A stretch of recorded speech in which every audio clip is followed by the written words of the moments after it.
Každý niečo študuje, počúva nejaké podcasty. Každý niekoho sleduje. A stala sa z toho taká bežná závislosť. Túžime po informáciách. Niektorí ľudia sú nervózni, že niekde tam vonku je nejaká informácia, o ktorú prídu.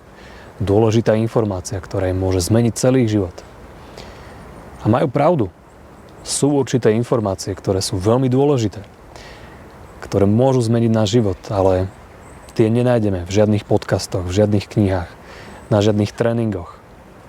Samozrejme, tie nám môžu pomôcť, ale môžu nás akurát tak nasmerovať tým správnym smerom. Pretože tie najdôležitejšie informácie, ktoré nám zodpovedajú otázky, kto som, čo mám robiť so svojím životom, ktorým smerom mám ísť, ktorý smer je vôbec správny. Odpovede na tieto otázky máme vnútri, nie vonku. A dostať sa k tým odpovediam je o dosť ťažšie. Vyžaduje to úplne iné zručnosti, ako si len prečítať knižku alebo si pozrieť nejaký tréning. Ale keď sa k ním dostaneme k týmto informáciám, tak to, čo zistíme a to, čo to s nami spraví, to naozaj stojí za to.